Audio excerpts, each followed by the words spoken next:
Tu es dans une relation de mariage. Tu es un fiancé que Dieu a amené lui-même. Alléluia.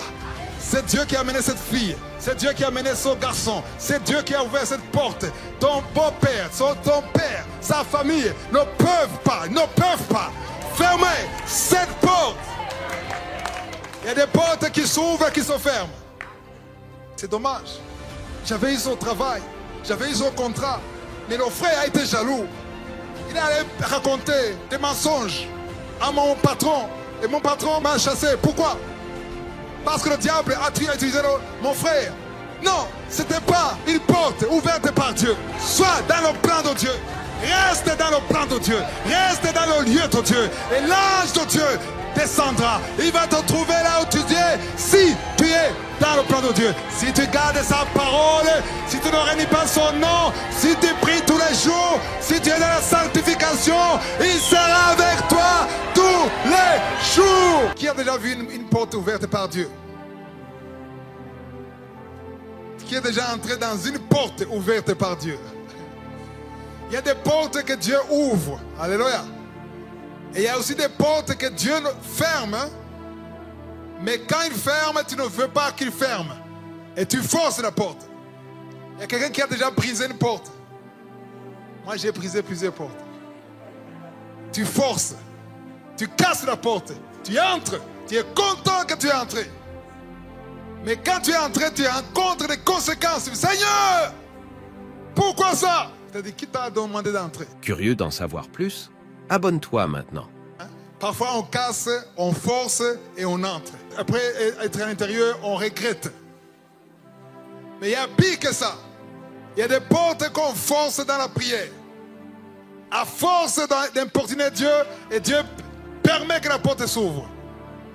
Alors que ce n'est pas sa volonté. Et là, c'est grave. Parce qu'il y a toujours des conséquences. Et Dieu dit, non, c'est pas bien pour vous, le roi. Il dit, peu importe, nous voulons être comme tout le monde. Et après avoir insisté, Dieu a dit à Samuel, c'est pas toi qui les rejette, c'est moi qui les rejette. Il leur a donné un roi, Saül. Et depuis ce jour, ils ont souffert. Mais avant de donner le roi, Dieu a donné la liste des conséquences. Le roi fera ceci, il va vous exploiter. Il y aura ça, il va vous prendre vos femmes, vos terres, tout. Il dit, nous voulons un roi. Point, c'est tout. Il y a des gens qui prient et disent à Dieu ce qu'ils veulent. Ils disent, je veux ça, c'est tout. Il y a des portes que Dieu ouvre. Il y a des grandes portes que Dieu ouvre. Parfois, on entre quand il ne faut pas entrer.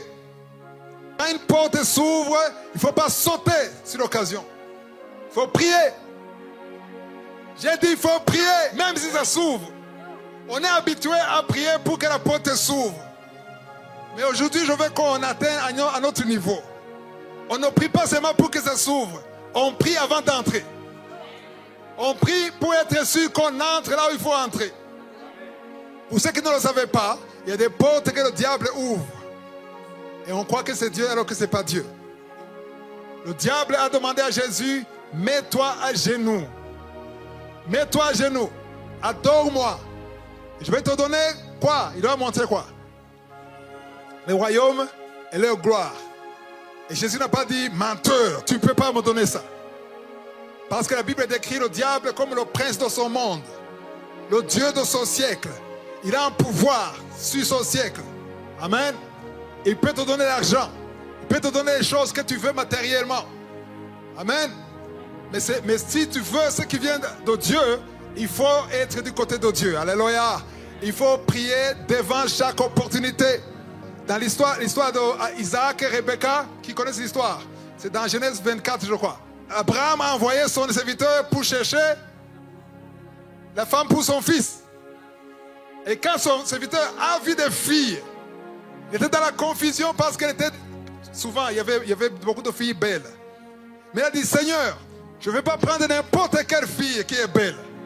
Je veux la fille qui est dans ton plan. Alléluia. Il a dit, je veux un signe. Et je prie. Il a demandé le signe. Avant même la fin de la prière, la fille est venue. C'était Rebecca. Rebecca a été le fruit de la prière.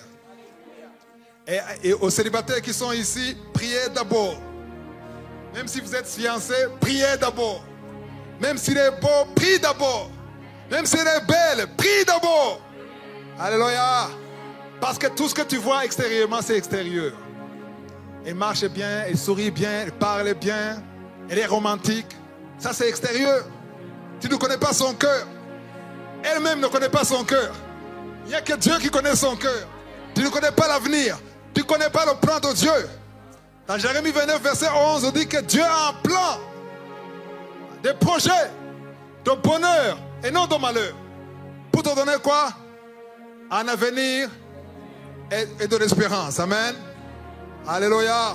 Si tu crois que Dieu a des projets pour toi, il faut prier pour toutes choses. C'est difficile de dire ça à un chômeur qui cherche du travail. Parce que la première occasion, tu sautes dessus. Et tu as le travail, tu n'es pas bien rémunéré, tu cherches un autre qui est mieux rémunéré. Tu n'es jamais satisfait. J'ai donné un exemple à Lise.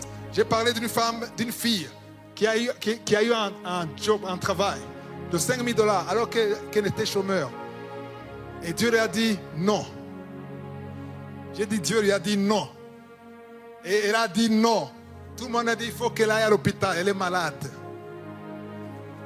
En 2008, j'étais full-time, je vivais du jour au jour.